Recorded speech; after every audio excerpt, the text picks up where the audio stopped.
Chapter 1. Squeak.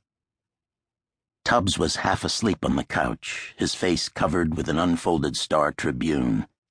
The overhead light was still on, and when he'd collapsed on the couch, he'd been too tired to get up and turn it off. The squeak wasn't so much consciously felt as understood. He had a visitor. But nobody knocked. Tubbs was a political. In his case, political wasn't an adjective, but a noun. He didn't have a particular job most of the time, though sometimes he did. An aide to this state senator or that one, a lobbyist for the Minnesota Association of whatever, a staffer for so-and-so's campaign. So-and-so was almost always a Democrat. He'd started with Jimmy Carter in '76 when he was 18. Stayed pure until he jumped to the Jesse Ventura gubernatorial revolt in '98, and then it was back to the Democrats.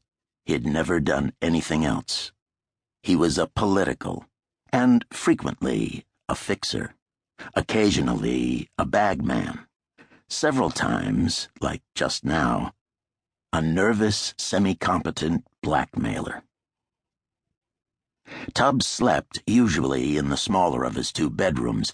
The other was a chaotic office, the floor stacked with position papers and reports and magazines, with 4 overflowing file cabinets against one wall. An Apple iMac sat in the middle of his desk, surrounded by more stacks of paper. A disassembled Mac Pro body and a cinema screen hunkered on the floor to one side of the desk, along with an abandoned Sony desktop. Boxes of old 3.5-inch computer disks sat on bookshelves over the radiator. They'd been saved by simple negligence. He no longer knew what was on any of them. The desk had 4 drawers. One was taken up with current employment and tax files, and the others were occupied by office junk. Envelopes, stationery, yellow legal pads, staplers, rubber bands, thumb drives, post-it notes, scissors, several pairs of fingernail clippers, Sharpies, business cards, dozens of ballpoints, 5 or 6 coffee cups from political campaigns and lobbyist groups, tangles of computer connectors. He had 2 printers, one a heavy-duty Canon office machine, the other a Brother multiple-use copy fax scan print model. There were 3 small 30-inch televisions in his office, all fastened to the wall above the desk so he could work on the iMac and watch C-SPAN, Fox, and CNN all at once. A 60-inch LED screen hung on the living room wall opposite the couch where he had been napping. Squeak. This time he opened his eyes. Tubbs reached out for his cell phone, punched the button on top, checked the time. 3:15 in the morning. He'd had any number of visitors at 3:15, but to get through the apartment house's front door, they had to buzz him. He frowned, sat up, listening, smacked his lips. His mouth tasted like a chicken had been roosting in it, and the room smelled of cold chili.